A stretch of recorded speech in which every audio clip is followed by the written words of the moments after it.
जय जगन्नाथ सार्थक भागवतर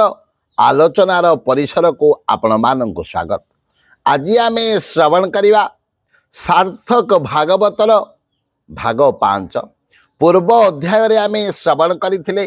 किभली भाव विष्णु भगवान माया को मनीष न जानी पारी ए संसार मध्य निजको ओतपोत भाव जड़ित करुच्ची आउ कौन कले मनीष साधनार शीर्ष रे पहुँची पार भगवान सत्ता को अनुभव करि पारिबो आउ ए माया को हटाई भगवान सह निजको नहीं पहुँचे पार से उपरे आलोचना करते। ताहले आज आम आलोचना करवा सार्थक भागवतरे भागवतर संग्रह कर जो कथा को स्थान दिगला सही पवित्र श्रीमद भागवतरे अति सुंदर भाव रे कथाटी रही। सार्थक भागवतरे भी यही कथाटी को स्थान दि जाइए। कले आयुष क्षय न जानती विषय अर्थ नित्य चिंती दिवसे अर्थ चिंता कूल कुटुंब भरणे व्याकुल आउ पुत्र कलत्र धन पाई आनंदे तांक मध्य थाई विष्णुर माया नित्य चिंती निकटे मृत्यु न देखती मरण देखु थाई डोले अज्ञाने भ्रमे सुख भोले। बोलिए भक्त वत्सल भगवान की जय। ताहले आयुष क्षय न जानती विषय अर्थ नित्य चिंती कहिबार अर्थात मनीष संसार को आसिला ताहले मनीषर डेट ऑफ बर्थ लिखागला किंतु कौन सी जगार मनीषर डेट ऑफ डेथ को लिखा जाए ना कहीं ना मनीषर मृत्यु केबे हब एही कथा केही न जानती एही कथा केही मध्य कहि पारिबे नै। आउ कौन हुए मनीष जीवन तमाम अति आनंद सहकारे काटे किंतु मृत्यु कथा को केबे मध्य भावे ना। आउ कौन हुए मनीष कौन करे धन टंका पैसा पछरे गोड़े थाए आउ मनीष पछरे कौन हुए काल गोड़े थाए केते बेले जे काल काहा को ग्रास करिवो केते बेले जे कहार काल आसी पहुँची जीव आउ मनीष को केते बेले जे मृत्यु मुखरे पड़िबा को पड़िबो ए संसार छाड़ी चली जावा को पड़िबो एही कथाटी केही मध्य भावंती नाही। तेणु जो कथा सार्थक भागवत कहगला कहले आयुष क्षय न जानती विषय अर्थ नित्य चिंती मनीष आयुष को क्षय को चिंता करे नाही जेते बेले तार वर्ष पूर्ण हो जाए कौन करे ना बर्थडे सेलिब्रेशन करे किंतु मनीष को दुख लगिबा कथा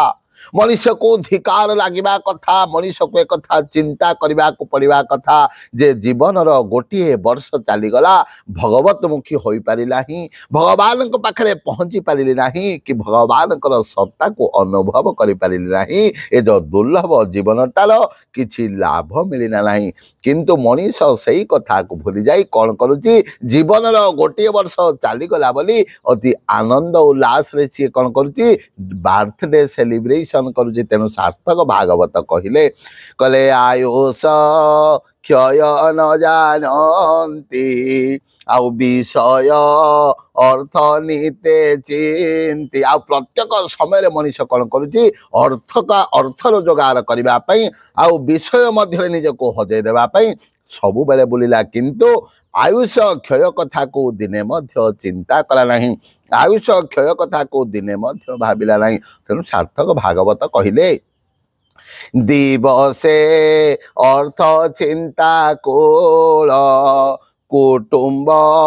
भरणे व्याकुल आउ कौन पाई अर्थ पछरे गोड़ौची ना जो पिला छुआ स्त्री कुटुंब भाई समस्त को रखी घर भितर ए जो कुटुंब को किभली भाव रे भरण पोषण करिवो सेमानंको किभली भाव रे रोजगार करि आनी खाइबा को देबो तेणु यही भितर सब बेले से व्यस्त रहा। तेणु दिन तमाम कौन कला अर्थ चिंतार बुलिला अर्थ संग्रह करने टंका अर्जन करने धन अर्जन करने दिन सारा मनीष व्याकुल हो रहा दिन सारा मनीष दिनटा को हजेदेला तेणु दिवसे अर्थ चिंता कूल कुटुंब भरणे व्याकुल आउ कौन आनी कौन कला ना पुत्र कलत्र धन पाई आनंदे तांक मध्य थाई जो सब भाई बंधु पुओ झील कुटुंब स्त्री पिला अच्छा से सहित सब बेले आनंद रहिला सब बेले से सहित रही दिनटा को आनंद बितेदेला किंतु कालक्षेप न कर्तव्य आयो क्षण क्षणे क्षणे जमस्य करुणा नास्ते कर्तव्य हरिचिंतन यही कथाटा को मनीष संपूर्ण भाव में भूलीगला हरिचिंतन को मन मध्य भूलीगला तेणु पश्चात पतर जे काल ता पछरे गोड़ौची यही कथाटा को भूली जाई कौन कला मनीष ना पुत्र कलत्र धन पाई पुओ झील स्त्री ज्ञाति कुटुंब समस्त को पाई अति आनंद दिन ताको काटिला आनंदे तांक मध्य थाई दिन तमाम से सहित हस खुशी रहिला तेणु विष्णुर माया नित्य चिंती आउ निकटे मृत्यु न देखती भगवान माया एभली भाव निजको हजेदेला भगवान माया भितर निजको एभली बुड़ेदेला मृत्यु कथाटा जे निकटरे आसी पहुँची जीव यही कथाटा को भूलीगला तेणु मरण देखु थाई डोले अज्ञाने भ्रमे सुख भोले आउ देखु थाए जे तार अनेक लोक मरीगले अनेक लोक संसार छाड़ी जावाक जाउचंती एवं संसार ताको मध्य दिने ना दिने जीव कहीं ये हला जीव ये निश्चित भाव में जीव ये हला शरीर ये निश्चित भाव में सरी सरी जीव तेणु जन्म को एंतुड़ी निया हे भाई मरण को चेता निया अरे जन्म को एंतुड़ी निया हे भाई मरण को चेता निया दुई पटे दुई निया हो ए तो दुनिया जन्म को एंतुड़ी निया है भाई मरण को चित्ता निया दुई पटे दुई निया ए तो हैला दुनिया तेणु मनीष कौन कला मरण देखो थाई डोले अज्ञाने भ्रमे शोक भोले मनीष देखुची जे संसार अनेक लोक जाउचंती आ गला बेले कौन कहते राम नाम सत्य है सत्य बोल मुक्ति है किंतु मनीष अंतिम समय जो राम नाम को जपुची किंतु जदि जीवन तमाम प्रत्येक कर्म करने समय जदि से नामटा को जपि था ए संसार रूपक सागर रू अक्लेशरे मुक्ति पाई जाता तिले मात्र सन्देह ना एक मु कहूना एक सार्थक भागवत कहते एक श्रीमद भागवत कहते एक गीता कहते वेद कहते वेदांत कहते अष्टदश पुराण कहते किंतु मनीष कौन कला कहले कामी नारी प्यारी जिमी लोभी जिमी दाम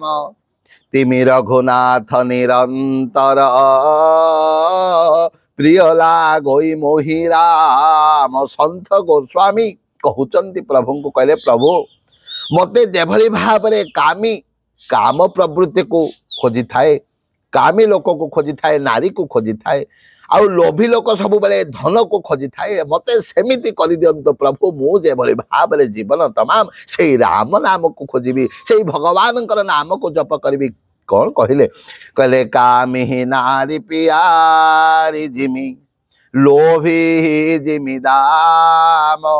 तिमी रघुनाथ निरंतर तिमी रघुनाथ निरंतर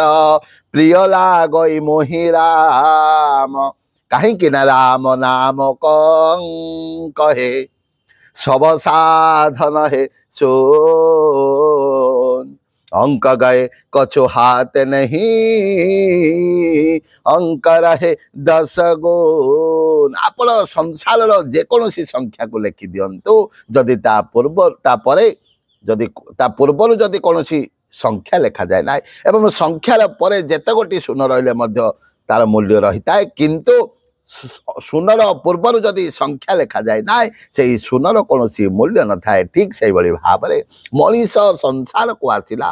मनीष विषय मध्य निजक हजेदेला विषय मध्य निजक बुड़े देला किंतु भगवान नाम को बोलवा कथा भजन करने कथा कीर्तन करने कथा भूलीगला तेणु ता जीवनटा व्यथा और वृथा होगला तेणु ये सन्थ गोस्वामी कहते कहले कामी नारी पियारी जिमी लोभी जिमी दाम तिमी रघुनाथ निरंतर प्रिय लागई मोहिराम मोह मूल बहु शूल प्रद त्याग हूँ तब अभिमान भजौ राम रघुनायक कृपा सिंधु भगवान भगवान कृपा को पाइबा पाई से रघुनाथ कृष्ण भगवान आशीर्वाद को लाभ करने मोह मूल बहु शूल प्रद त्याग तब अभिमान भजौ राम रघुनायक कृपा सिंधु भगवान भगवान हेले कृपा सिंधु से हेले दीन बंधु से हेले कृपा सिंधु तेणु भगवान कृपा को पाइबा आमे भगवान नामटा तो जप करने को पड़ो ना आज्ञा तेणु प्रति मुहूर्त संसार तो जावाक पड़ो जीवा पूर्वर जीवन प्रत्येक कर्म धर्म भावना को चिंता करी जदि भगवान नामटा को आमे जप करवा ए संसार निश्चित भाव में मुक्ति पाइबा जदि न पाइबा जदि मुक्ति नहेले कौन हम ना सो परत्र दुख पावही शिर धुनि धुनि पछिताही काल ही कर्म ही ईश्वर ही